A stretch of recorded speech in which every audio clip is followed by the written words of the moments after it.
Greetings and welcome to Mount Olympus. I am Hercules Invictus, and tonight I'm proud to bring you Brian's Drive-In Theater with Brian himself.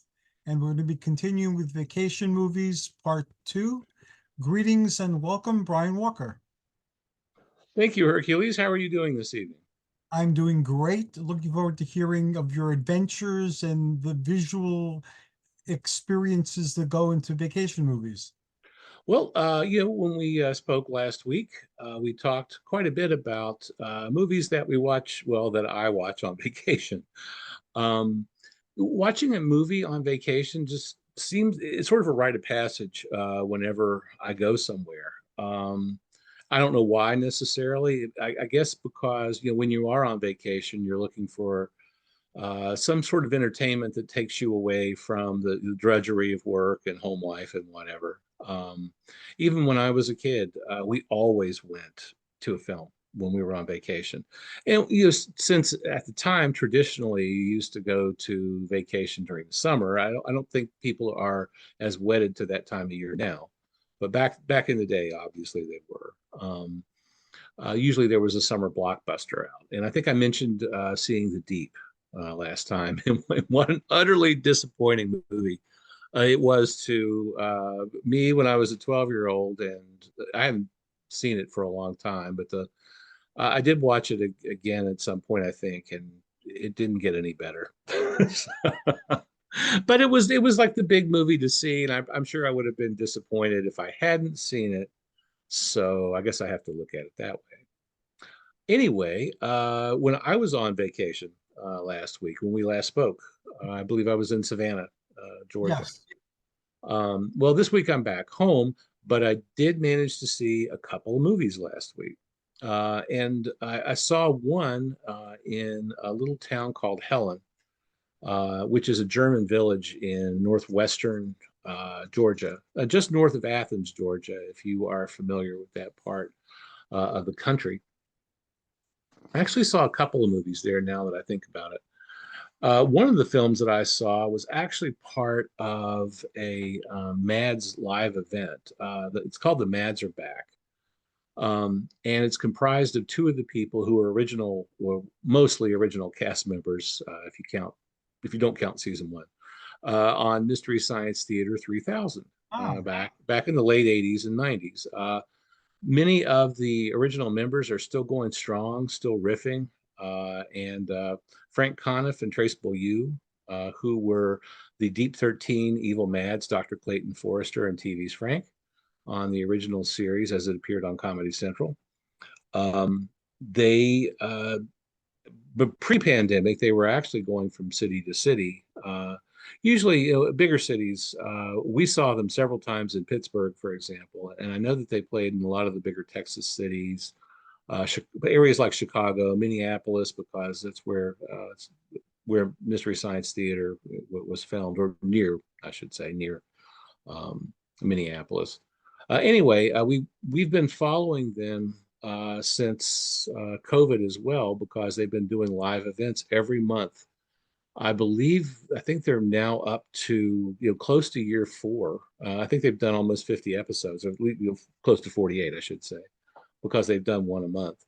And what they'll do is they'll show a public domain film, much like they did on a lot of the episodes of Mystery Science Theater 3000, and then comment on them. But since they're not beholden to what you can and can't say on television, they can kind of let it fly during the live streaming event. So it's a lot more vulgar isn't the word I want to use. It's a lot more colorful in terms of language. sorry. And the film that they showed last week, and as I said, we were part of the live event, was The Phantom from 10,000 Leagues. And there's a couple of interesting things about that movie. For one thing, I had never sat down and watched the whole thing. I'd only seen pieces of it.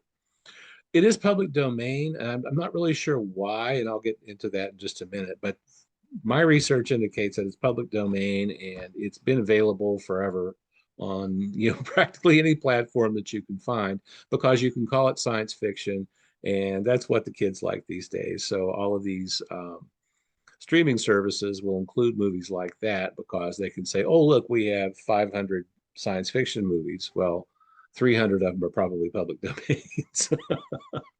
But anyway, it's not a bad movie. It's got some dull spots in it here and there. It's blissfully short, Mhm. as a good B movie it should be. And to tell you the truth, I've seen so many B movies at this point that if a movie runs longer than 90 minutes, I'm starting to look at my watch. So, and 90 minutes was a really good anything around 90 minutes used to be a really good length for double features too, especially at the drive-in.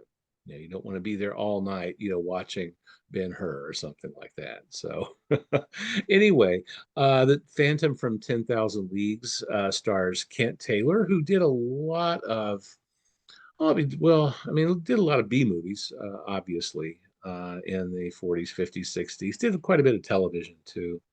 And Kathy Downs, who, much like Kent Taylor, also did a lot of B movies back in the day. Um, to it was the first. It was one of the first two movies released by the American Releasing Company, which really became American International Pictures, the company that produced all those Roger Corman movies from the late 50s, early 60s. AIP did the Beach Party movies with Frankie and Annette in the 60s.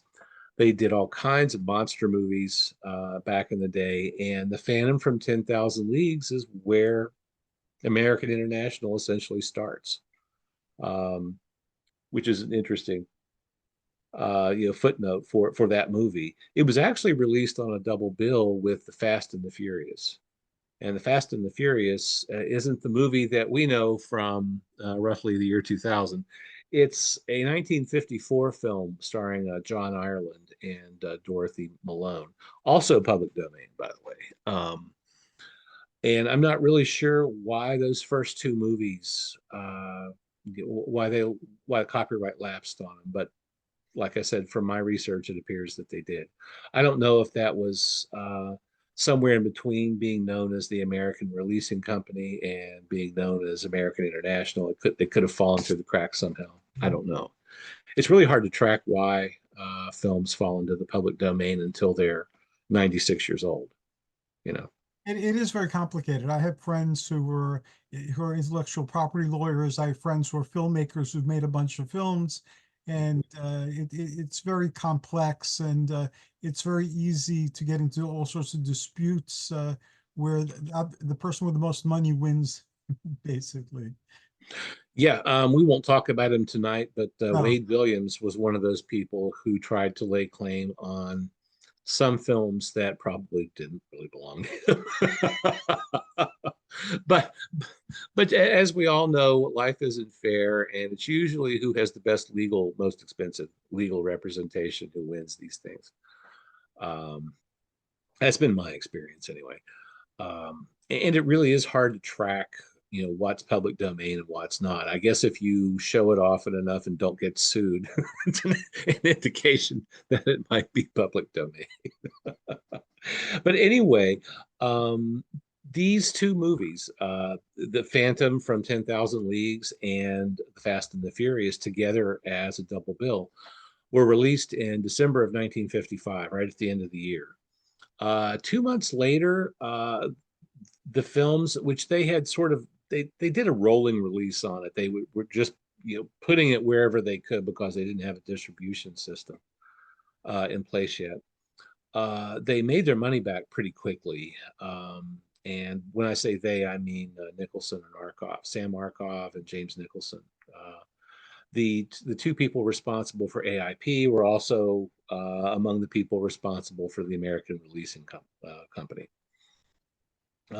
With the success of these two films, which were shot on shoestring budgets, an AIP mantra, um, these low budget, inexpensive films, managed to help build an empire. And off the proceeds from these two movies, American International Pictures was born.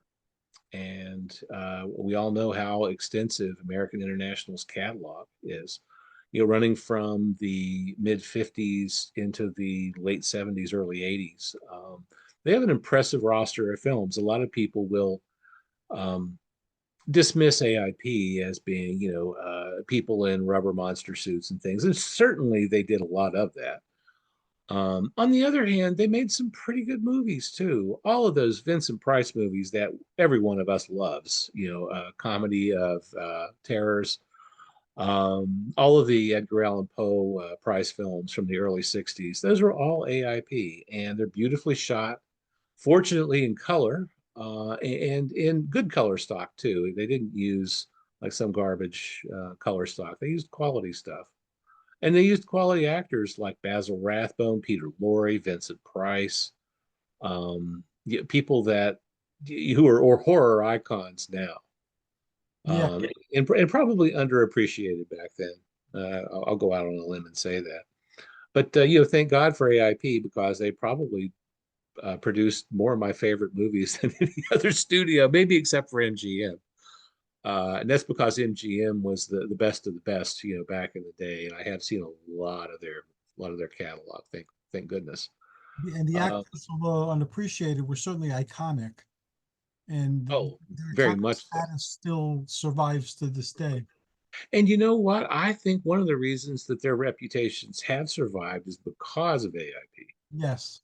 AIP was pretty quick to sell or not really sell, but to release portions of their catalog into TV syndication packages that kept them in front of audiences, that also kept them, alive during the chiller theater wave that kind of swept America in the 60s, 70s, and maybe even into the 80s, where you had a local horror host or at least a local station that would show horror movies, maybe even all night long.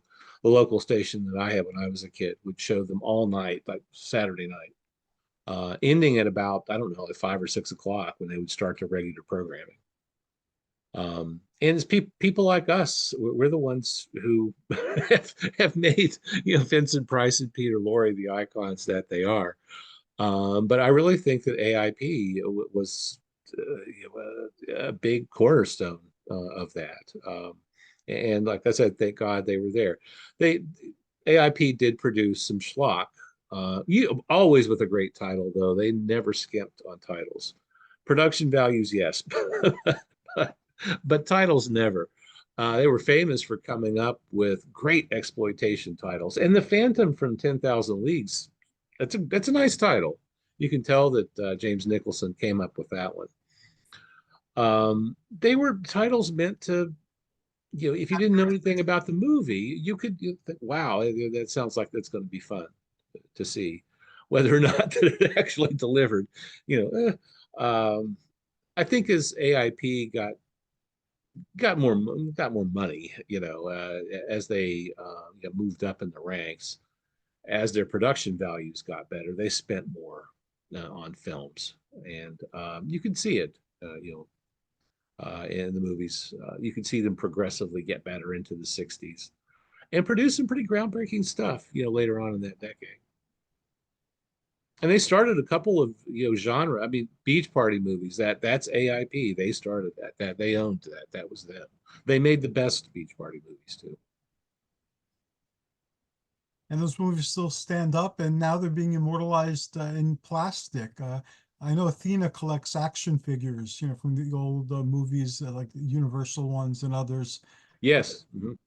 Have you gotten into that hobby yet? I have not waded into that because my other hobbies have taken up significant portions of my home.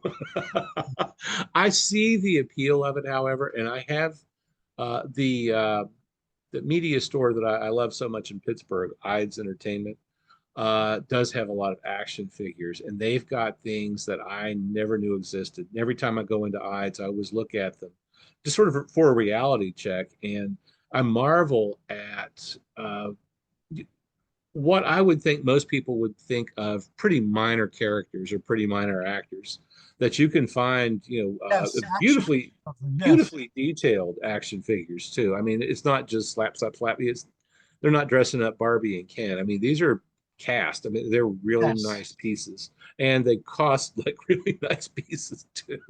They're They do. very expensive, They're but getting them if you order them early enough. There's some sites that'll tell you what's coming down like 6 months, a year, mhm. in indeterminate amount of time into the future. And if you order them early enough, you can get them at a more reasonable price. Mm, I didn't know that. So after they're released, that seems to be when they creep up, right? Mhm. Interesting. Well, moving on with that in mind, the second movie that I saw is was at the very end of vacation last week. We went to see some really good friends of ours that we've known for decades in just outside of the Atlanta area in Lawrenceville. It's in Atlanta Metro in Georgia. And one evening, we were late in the evening, we were sitting around, kind of tired from the day, and we watched a film that I hadn't seen yet. It was the sequel to Zombieland, and I loved Zombieland. I saw it in the theater when it came out. I think we bought a copy of it as well, back in like 2009, 2010. But I hadn't seen the sequel, which is called Zombieland Double Tap. It came out about 5 years ago, right before the pandemic, and it's starred the core cast members from the first movie. It was Jesse Eisenberg, Emma Stone, Abigail Breslin, and Woody Harrelson. And it doesn't really break any new ground in terms of the first film itself. It's sort of just a continuation of it. I read some reviews of it, and I liked the film quite a bit. And it was just sort of like Zombieland Part Two. That's all I was looking for. I just wanted a fun comedy, zombie movie, romance kind of thing, and it pushes all the buttons for that. But like I said, it doesn't really break any new ground. But I don't think it was supposed to. Mhm. The first one was kind of a sleeper hit in 2009. It did okay at the box office compared to its then, kind of smallish budget. Um, However, when it hit home video, that's when the movie really exploded, and that's when a lot of people, were exposed to the film. Certainly, a lot more than the people who had seen it in the theater. And I guess they were hoping for, since so many people did, eventually see the film and love it. I guess they were hoping for a, more of a success than it turned out to be. The film didn't do badly at the box office, the second one, but it wasn't it didn't do as well as the first one at the box office, so it wasn't a big Yes. blockbuster hit. And to tell you the truth, I'd kind of lost track of it. I knew it was coming out, but I'm not sure it ever registered with me that it had already come out. You lose track of things after a while, and I certainly lost track of Zombieland Double Tap.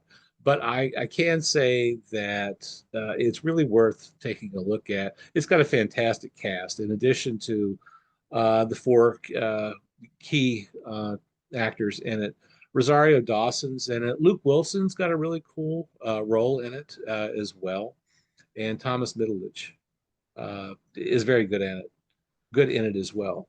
Kind of the interesting thing that I didn't know about either one of these films until doing research for tonight's podcast is, I saw this in Atlanta Metro, and both of those films, which I didn't know, were made in Atlanta Metro. So I guess I had to go to Wow. Atlanta to see these two films made in Atlanta. I saw the first one of Zombieland, but I didn't see the second one yet.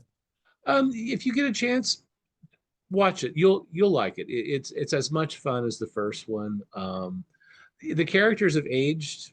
I mean, well, the actors have aged to 10 years, but they don't really look like it. I mean, it could be just like the next year. You know what I mean?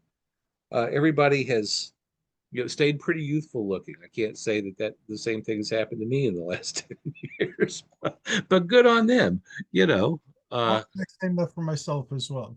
well, maybe if we had better lighting and, professionals to make us up, maybe we could There you go. shave off a few years here and there. Anyway, those were the two films that I actually saw on this vacation. And It's different now. I mean, back in the old days when I was, with my parents, obviously we would go to a theater, or if the hotel that we were staying in had decent cable, if they had something like HBO, which back in the late 70s was kind of hard to find, you might see a movie there. Um, with the advent of home theater and especially stuff that's really portable, um, when I got my first laptop 20 some years ago, it had a built-in, DVD player, and that made going on vacation and taking media with you really convenient. Yes. You could get one of those CD cases for your car, pop DVDs in it, which is exactly what we would do. And I would just put it in my luggage, go through screening and be on my way. So we would always have something with us, on the road. A lot of the hotels that you stay in anymore, I mean, when I was a kid, hotels would advertise if they had, HBO or some sort of Right. movie channel, or even color TV. If you've seen the old motel signs from the 50s and 60s that are still around in some areas, like in the Midwest, some of them will still read like color TV or something like. Yes. These days, boy, you don't get much for your entertainment dollar at most hotels. They're just not, they have a very basic satellite or cable package. And something, a real shift that I have seen just in the last 2 or 3 years. Now, this particularly holds true at places that you find on Vrbo or Airbnb. A lot of them, to economize, a lot of the owners have ditched whatever cable or satellite that they had, and now they sort of rely on you to have your own streaming services, hopefully linked up to your phone so that you can cast them from your phone to the TV and the rental unit that you've got. That's the thing I've seen a huge uptick of that just in the last, like I said, 2 or 3 years. Well, So now I well, anonymized this. so now I don't have to take anything with me, like let's say Nude on the Moon, Ah, Doris Wishman movie, who we're going to talk about here in a minute for a pretty interesting reason. sure. Um, you don't have to take anything with you. Sometimes, not too long ago, I was taking thumb drives that would have some movies on them. They're small. You can fit two or three of them in your pocket pretty easily. Um, and if you have your streaming service logins, well, that makes it easier still. You can just find something in their film directory or television episode directory, and then just cast it to the television, providing that you have good Wi-Fi at the property where you're staying, and that's usually usually the rough one. Sometimes the Wi-Fi in those places, especially if you're staying in a pretty trendy, popular area, if there's a lot of people around, sometimes the Wi-Fi can really bog down and get slow and make it hard to watch something. So that can be kind of a pain. Then you're left with what the freebie channels that you find, on a lot of um, modern television, Mhm. uh, interfaces, the menus and such. I know I think all of our TVs are Samsung, and Samsung has this built-in app where you get these channels that you didn't ask for, but they're free of charge. Usually one on ours is Buzzer, which shows a lot of old game shows, and there's some movie channels and things like that on it as well. It streams freely, but the problem is that it streams. So if you have crap internet, and when we were in Wisconsin last year, we stayed in a place with really lousy internet, and it was one of those that you had to stream. You had to cast from your phone to the television to get any real programming. So that kind of Yeah. wasn't the best. So it's never a bad idea to have a few entertainment options as a backup. You don't go on vacation to watch movies. Usually you'll reserve for that nighttime, when you're exhausted from whatever it was, hiking or whatever it was you were doing during the day. And you just want something mindless, but something that you enjoy as well. You don't want to be held hostage to some bottom tier cable or worse.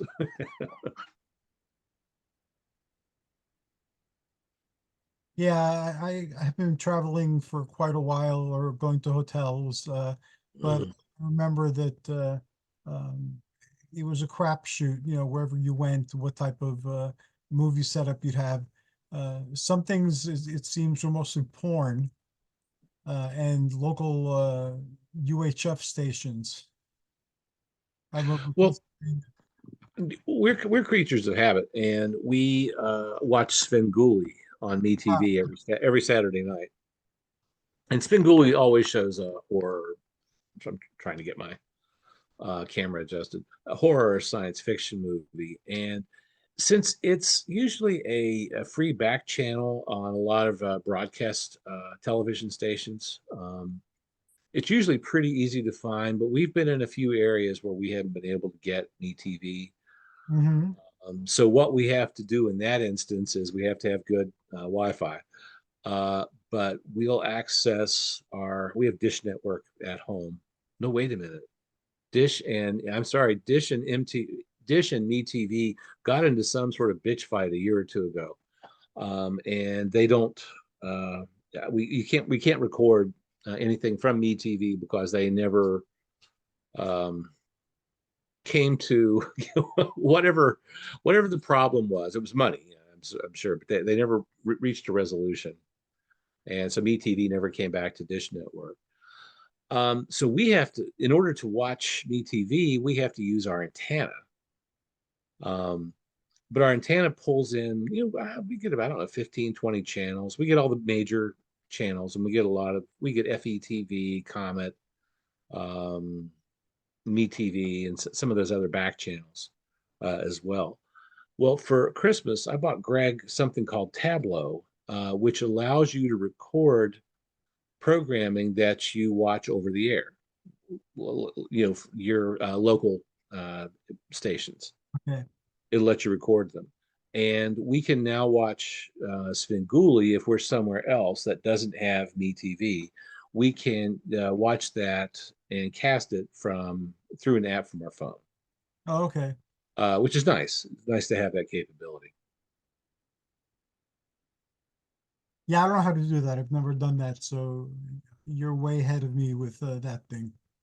Well, I would like to tell you that it works seamlessly. Like It to tell me. doesn't. It just depends on how my phone is acting that day and how receptive the television in question is to casting. I use an iPhone, so I use I cast with the iPhone, AirPlay. I think that's what it's called. AirPlay seems to be pretty reliable. 90% of the time, I don't have a problem with it. There's also one called SmartCast that you can use. You can download the app for that. That I've had less success with. I usually use AirPlay on my phone. Do you have an Android or an iPhone? I don't honestly know. I think it's an Android. I think it says Android powered. Right now Ah, I'm charging it, otherwise I press the button to see. But yeah. Well, I'm sure there's something akin to that on Android, but the AirPlay is what I use on my iPhone. And like usually works. It helps if you have a really good wireless internet connection. You can if you're in an area where you have a really strong signal, you can stream if you have a plan that will allow you to do so. You can stream from your phone, but I haven't had a great deal of success with that. I only do that as a backup. If the Wi-Fi is just not happening, then I'll try to stream from my phone as a backup. But it's not always that reliable. And if you're in a rural area and in the summer months, whenever we're traveling, we usually go to places that are more sparsely populated. It can be difficult to watch something like that, depending on where you're at. If I have a signal and I have AT&T, I mean, I should have a great signal everywhere, but that's not necessarily the case. you'd think that they would try to fix that because their customer base would grow significantly. But I know here I'm living in New Jersey, and it's not rural, it's suburban. And Yeah. there are internet problems and connectivity problems, and like we live in an area where FiOS doesn't extend very well. Hmm. So, and we're right next to New York City. So you'd think that that wouldn't exist, but it does. Well, when it comes to internet infrastructure, we are woefully behind. Um, I mean, I guess I'm lucky enough to live in an area where I actually have a couple of mediocre choices when it comes to internet access.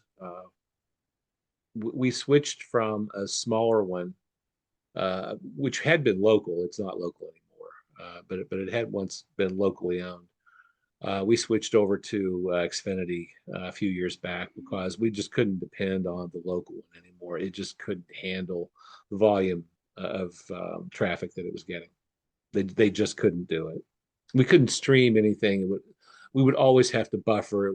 Anything we watched would always get interrupted after a while. Yeah, And I mean, knock on wood, we haven't had that problem with Xfinity at all.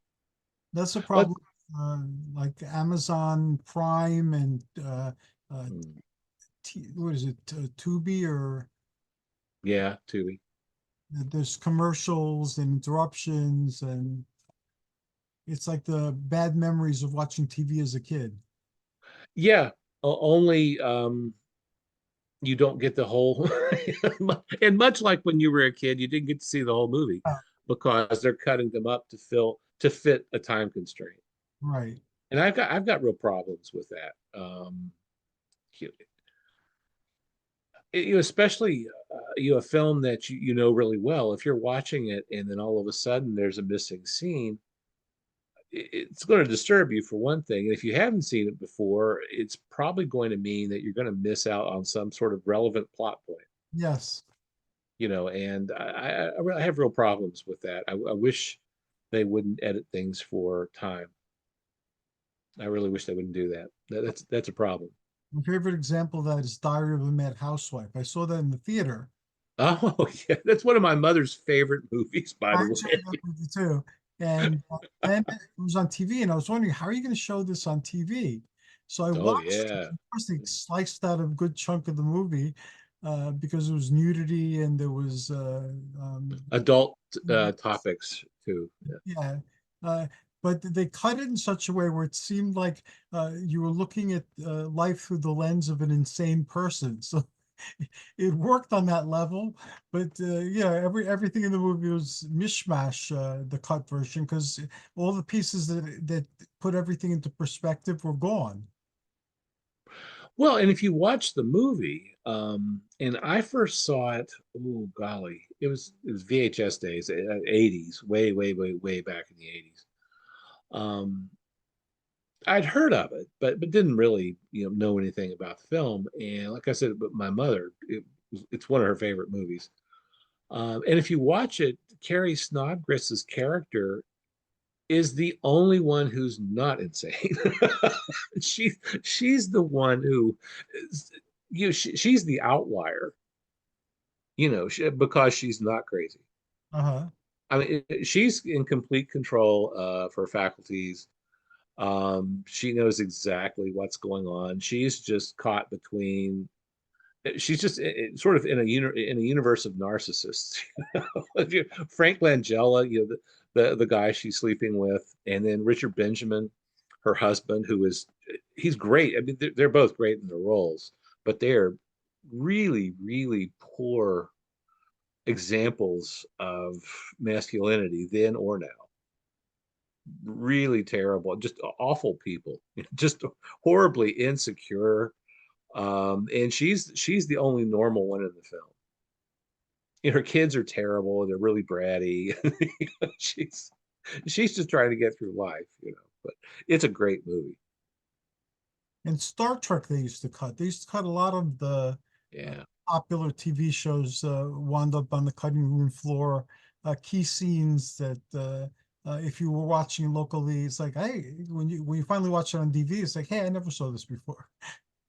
Well, they oftentimes they were edited for time, and depending on the part of the country you were in, they might have been edited for content. Yeah. Hmm.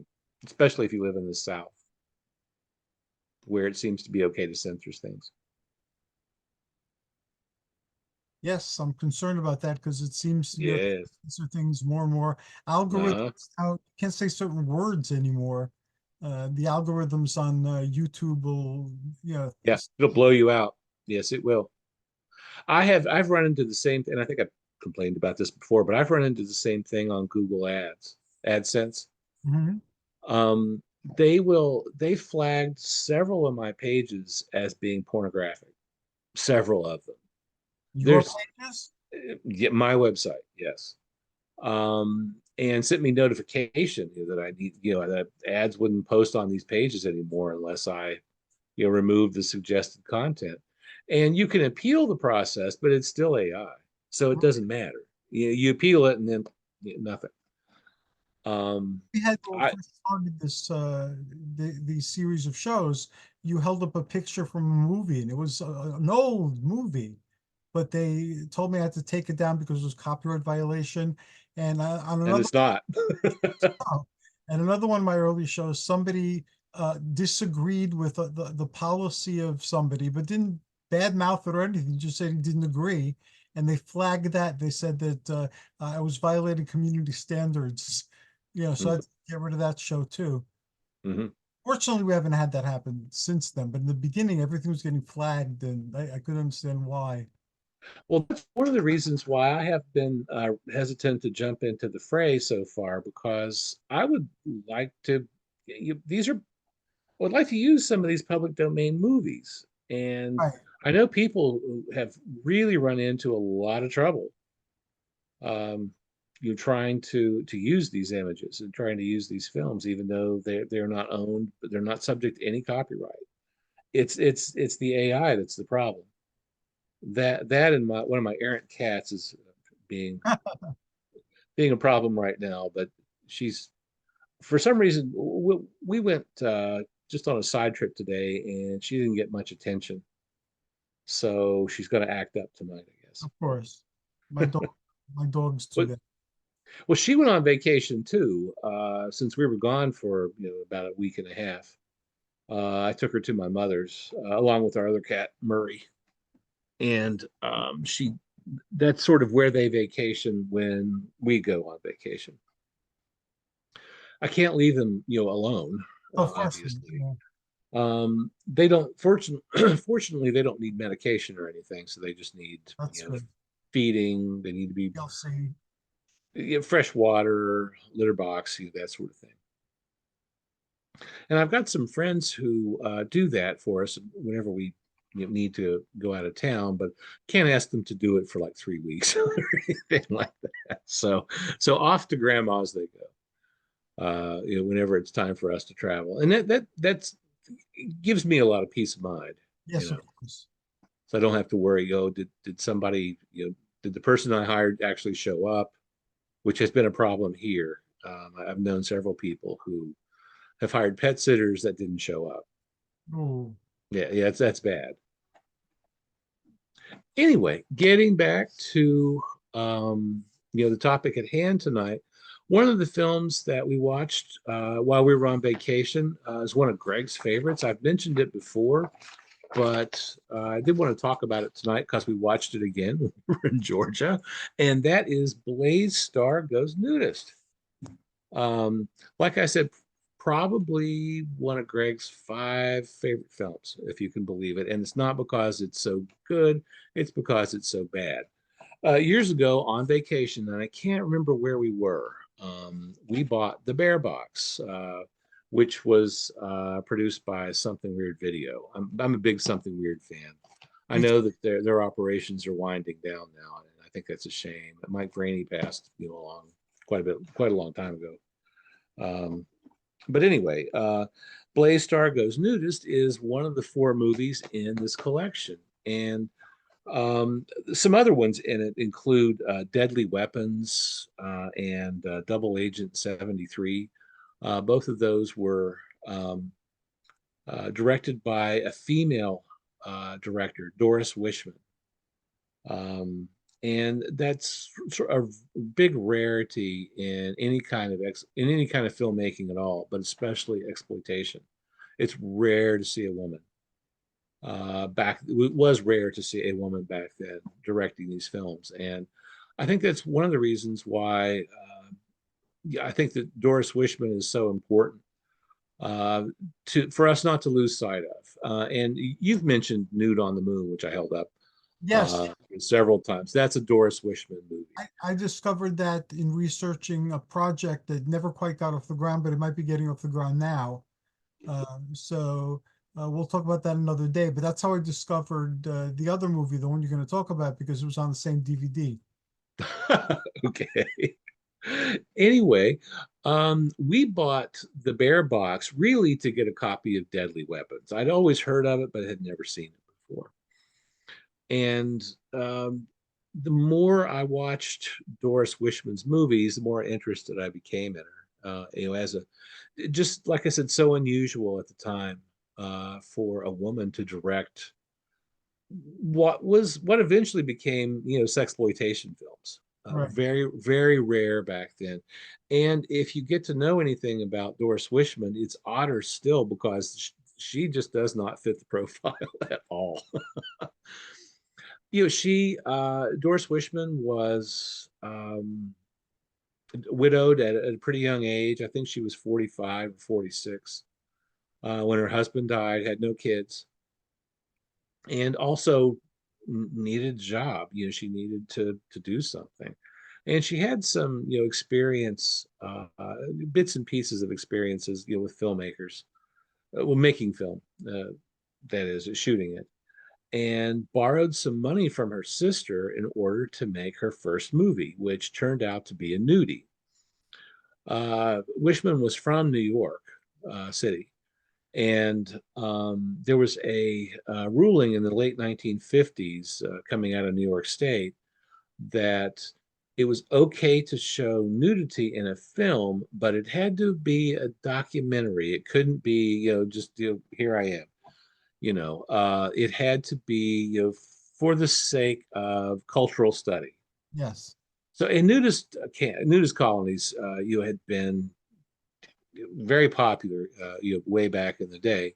So that opened a door for making movies at nudist camps. Now they really couldn't have any sexual content at all. It was just people who were naked, and you didn't see everything. Semi. Yeah, you saw if you saw a man, he was from behind. You never see their faces, or rarely see their faces in nudies. If they're nude, all you see is a man's back.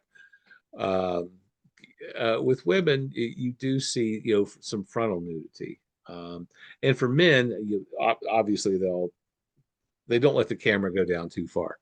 Right. Um, but in these nudies, and you've seen them, there's absolutely nothing erotic about them. Nothing at all.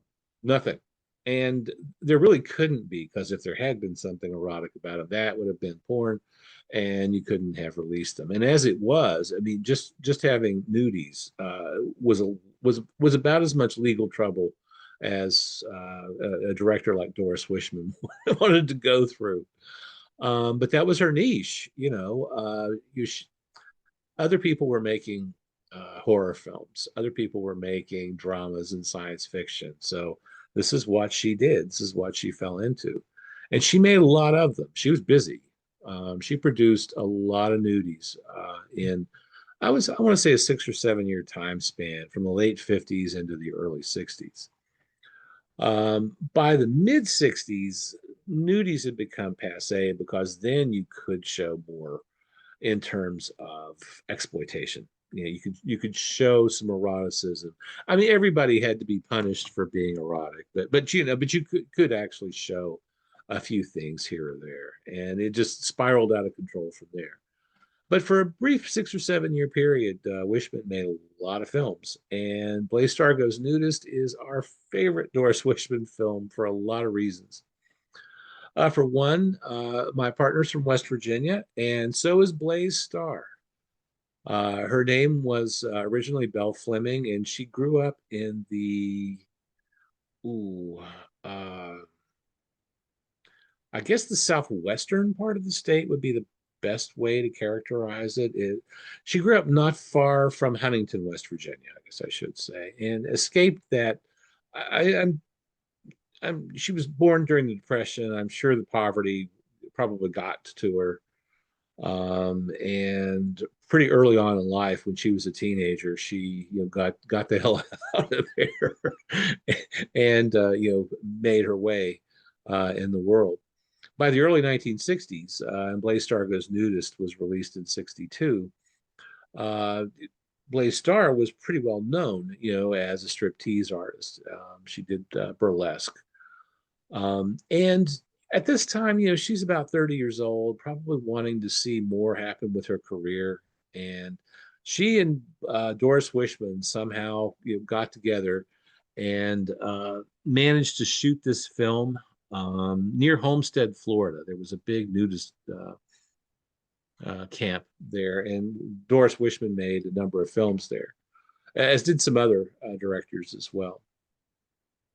And in this case, Doris Wishman had a star with some sort of household recognition. I mean, in terms of her name, people would have at least heard the name, if not being able to put a face with the name. And Blaze Starr was a very attractive woman, and in this film, she's a movie star, which they kind of dance around the fact that she was a stripper, but they make her a movie star in the film. And she's tired of all the pressures of making films and doing press junkets and so forth. And she decides that she really needs to get away. She goes to watch a movie, and she just sort of stumbles into this movie where everybody, all of her fellow theater patrons are wearing, the men are all wearing ties. Most of them are wearing sport coats. Any of the women that you see are dressed to the nines as well. Blaze is all dressed up. And she goes into this theater and finds out that, whoops, I bought a ticket to see a nudie. And from there, she gets inspired to go to the location where the nudie that she was watching was shot, and it happens to be just 30 minutes or so from where she's living. So she drives out there and she meets a singer, actually, not an actor, but a singer who's billed as Russ Martin. His actual name was Ralph Young. And he was actually a pretty well-known singer in the 1960s. If you remember a singing duo called Sandler and Young. Okay, he is Blaze's love interest in Blaze Starr Goes Nudist, Ralph Young. Interestingly, and everybody in the film is dubbed, so I guess it was probably shot silently, and then Doris went back and dubbed it later. Unfortunately, you don't get to hear Blaze's real voice because she's dubbed by somebody who's clearly not from southwestern West Virginia. Clearly, he's not dubbed. It's not his voice either. Doris Wishman dubs herself in this, which is kind of interesting because Doris Wishman actually appears in Blaze Starr Goes Nudist as a publicist for Blaze. Anyway, it's a really odd movie. You don't see a lot of interaction between Blaze Starr and the people at the nudist camp. A lot of that seems to have been shot at different times. I don't know if Doris only had Blaze she might have only had Blaze for a few days or something like that, and might have had to have shot everything around her. It's kind of the way it looks because nobody really interacts with her. And there's a lot of filler in every Doris Wishman movie, but there's a lot of filler in this one. Blaze has I think it's a 1960 Studebaker Lark convertible in this one, which is kind of an odd car for a stripper to drive, but kind of stodgy, Product placement from long ago. Well, I have a feeling it was just whatever car was available that was a convertible, so they could show Blaze driving around at very slow speeds, but so it wouldn't muss her hair because her hair is big and it is sprayed to death. in this movie. Not one strand of that hair is going to move. It is it is locked down with Aquanet. Um, anyway, the whole film is just for her to frolic topless, and that she does. It's very tasteful, and like I said, just not one erotic thing about this Um, movie. none of those movies was. No, They none. just showed human flesh. No, and that's all. So I'm kind of wondering, you not having been around at the time when clearly somebody was probably titillated by this, not no pun intended, right? Am I right in thinking this? There was probably somebody who got his jollies, I'm maybe, sure. maybe that even though they are just so non. I've seen more erotic Bugs Bunny cartoons. It's just not erotic at all. Now, those movies generally weren't, and it was just an excuse to show nudity, uh, True. just like the sculptures of the Greek mythological figures were an excuse to show nudity through sculpture and art. But this wasn't really that long ago, though. This movie is only what 62 years old. I mean, so it's just it kind of blows my mind that this was cutting edge, to show something like that, in a movie and not be arrested, as a patron, not some huge violation of the Hays Code, which started really breaking down around this time as well. Thanks to the nudies, to tell you the truth. So they had their place. I just can't imagine your tip. I'm just trying to piece together in my mind a typical audience for them, and it's just not coming together for me at all. Now, a few years later, Doris Wishman, when the nudie craze crapped out, she had to move into sexploitation, and she did, and she made some pretty good sexploitation movies. Probably one of my favorites of hers is Bad Girls Go to Hell. It's a great title, for one thing. The first time I heard the title, I thought, well, I got to watch this. And it was a lot of fun to watch. She also did the Sex Perils of Paulette, which is sort of a takeoff on the Perils of Pauline, the famous silent serial from the late teens. And every once in a while, a famous actor would show up. Well, he was maybe not famous at the time, but later on. And in the Sex Perils of Paulette, Tony Lobianco, who was in the Seven Ups, the French Connection. Um, he appears in this sexploitation film. Now it's not porn or anything like that. I mean, it might have been considered porn then, but would not be considered porn now. Not at all. Just there again, just nothing titillating about it whatsoever. I don't know when titillation happened, but It depends on the age you find yourself in. And right now we're moving into a more repressive age. It seems. hey, well, the pendulum swings back and forth. So At least it has, from what I can tell.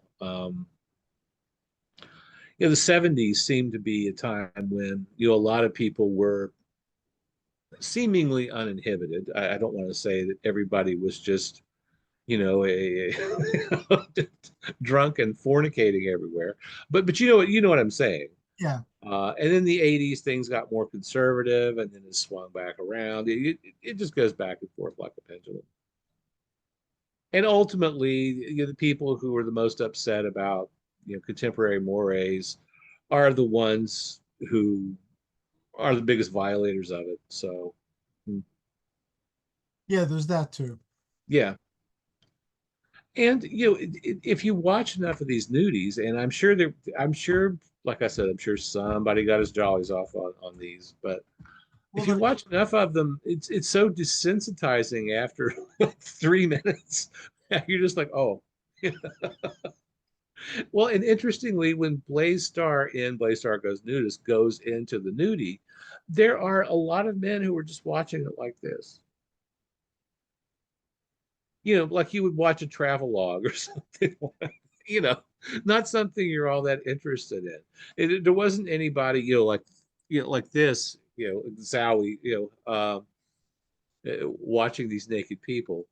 And there is something, like I said, very desensitizing about it. Yeah, Like I've got what's that movie called? I have Diary of a Nudist on right now, and it it's a Doris Wishman, another Doris Wishman movie, and I hardly even noticed it was a movie. Well, the movie doesn't make any sense, and everybody's playing shuffleboard and tennis, and they'll go boating in a lake and things like that. It, I will say one thing for Doris Wishman, she shot it kind of like a commercial for a news camp. Um, and I don't, she was not a bigger than life figure or anything like that. She was doing this to make money, but she clearly had a talent for it. I mean, she got the movies put together. She's not Ed Wood or anything like that. I mean, she knew what she was shooting. She knew what she was doing, right. and was very good at exploitation as well. If you've ever heard of Chesty Morgan, I who was remember that name. I don't remember anything about her, but I well, remember the name. famous for about a month in the early 1970s because she just was had an enormous set of breasts. I mean, they were huge, and I mean, just maybe well, no, they're too large. It's just huge. But the two movies that Doris Wishman made with her, Double Agent 73 and Deadly Weapons, they're all about Chesty Morgan's, ample bosom. And the way that it's shot, Deadly Weapons is kind of tongue in cheek. Well, they're both tongue in cheek, really. Um, but she has a camera, implanted in one of her breasts, so she can take photos of, you know, secret plans and things like that. She can take a picture of it as opposed to you having to take it, having to steal it. It's all pretty dumb, really, very cheaply shot. But I don't know that Doris Wishman made a whole lot of money or much of all. It just probably just survived on making these movies. But somebody must have, whoever distributed them, must have made a small fortune off of her and all of her works because people went to see them. You can still, get copies of them. I'm not sure. No, I found Blaze Star Goes Nudist on YouTube, and that's where Greg and I were watching it. I'm sure that that's not kosher. I'm sure that that still has some sort of copyright, but I don't know. Yeah, that we could spend many shows just talking about that issue. It's a very fuzzy area. It sure is, and it's one that I know absolutely nothing I know about. very little about it, just what I've heard other people talking about. I know that at one point films could easily lapse into public domain, and now it's practically impossible. Yeah, characters can lapse into public domain. I think Mhm. a lot of the superhero characters, the popular ones, are in going into public domain very soon. And Conan is in many parts of the world in public domain. It's already led to comic book companies coming out their own versions of Conan. All of them very faithful to the original material, which is in the public domain in many parts of the world. So you're seeing all these unauthorized because they don't have to be authorized anymore. Conan's. Right. Well, that's going to happen more and more, as we it will actually hear pretty soon. What are we up to? 1927 in terms of film works being public domain. I believe so. 27 or 28. You'll hear in just a few years the Universal monsters. Yes, Those movies are going to lapse into public domain, but the images, that one is not as clear cut because the Universal Frankenstein is a certain right. image that the bolts in the neck and all that. I'm not sure. Frankenstein, their own Dracula, their own creature, their own invisible man. Mhm. As long as they don't violate the image, because I believe the image you can trademark. Yes. Mhm. Yeah, you can. And there again, I don't know anything about trademarking either, but that is way, way, way stickier than uh, trying to figure out whether a film's public domain or not. That's a scarier one. Or a picture that reads that it's in the public domain if you look it up, and then it's not from the public domain to the algorithm. That's true, and sometimes it's just hard to tell. Like I said, you'll find somebody like Wade Williams, and he passed away, I think, a year or two ago.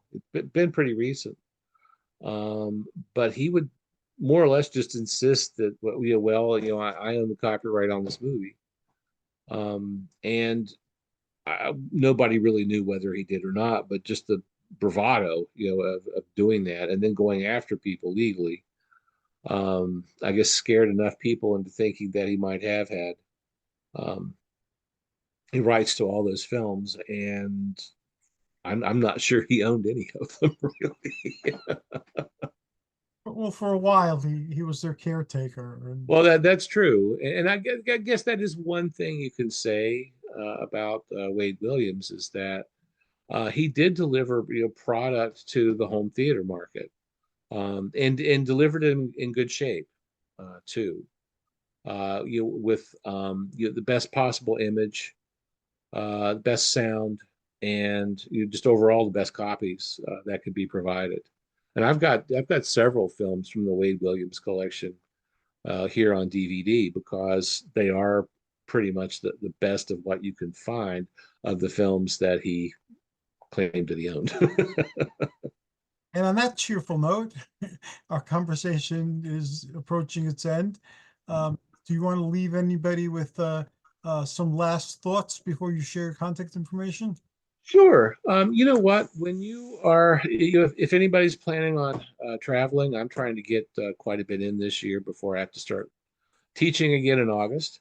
Um, it makes sense to take some sort of diversion with you if you can, or at least be able to access it from wherever you're staying. You never know when the weather's going to turn, and your nice sunny day all of a sudden it gets washed out, rained out, and you can't do what you wanted to do. Make sure that you have access to stuff that you want to see. I try to watch films that I haven't seen before on vacation because it kind of takes me back to when I was a kid and we would go see that big blockbuster. Um, However, I have also taken films. I used to take several of my favorite films with me in case there was just nothing else to watch. One of those was The Mummy, the original 1932 Boris Karloff. I used to take that almost all the time. Mhm. I used to take What's Up, Doc, the Peter Bogdanovich film with Barbara Streisand and Ryan O'Neal. Um, Oh gosh, there are a few others that we used to take with us in DVD format. We were still taking DVDs with us. Still a big believer in physical media, so if you don't have to worry about losing your DVDs or something, and you have something to play them on. Unfortunately, I don't think my last two laptops have had a DVD player in them. Um, Sometimes if you're in a Airbnb rental or a Verbo rental, they will still have DVD players. And how can people enter the world of Brian's Drive-In Theater or the universe of Brian's Drive-In Theater? Well, you can always find me at briansdriveintheater.com, and the site is updated every day. There's a movie of the day every day as well. Oftentimes it will be themed to, let's say, a particular actor's birthday. That's often how I choose those movies of the day. And sometimes it's just on personal whim. Maybe I've seen something, a public domain film that I hadn't seen before and I really liked, so I'll go ahead and pop it up one day as a film for viewing. I try to only run public domain films, obviously, um, on the site. Fortunately, there are so many from which to choose. At least we think so. As far as we know, yes. Because other than that, I'm going to have to start showing movies from 1927, which is fine. Actually, I've got one in mind to show on a particular actor's birthday, as a matter of fact. I He's found he's he's in this silent movie, but he's also profiled on my website. very cool. I found the first Hercules cartoon from 1910. Finally, I tracked an affordable copy of that. So there are things in the public domain from that time that There are so many films from that era are lost. It's a real shame. Oh, and if you want to interact with me on social media, that will have to be on Facebook because that's the only social media platform on which I'm active. Well, other than LinkedIn, but you don't want to follow me on, I'm not all that active on LinkedIn either. Now that I think about it. But yeah, every day on Facebook, I will post the movie of the day. I'll also post interesting information about drive-ins across the country. There's a dwindling number, sadly. We're under 300 now. the whole country. Oh wow! Yeah, it's bad.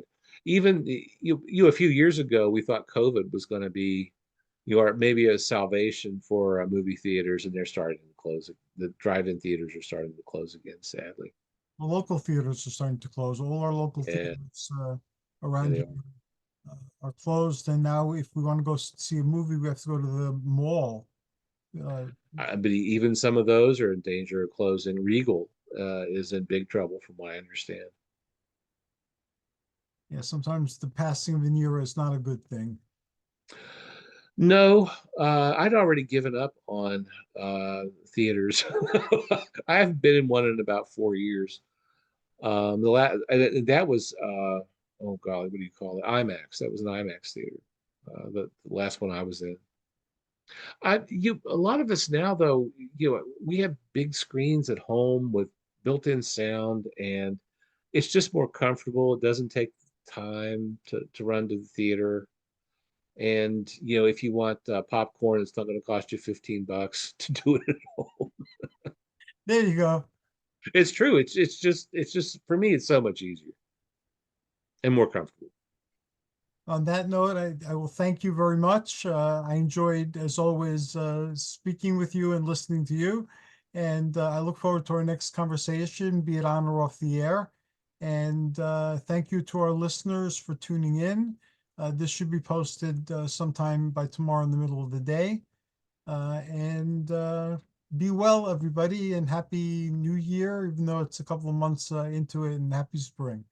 Good Good night. night, everyone.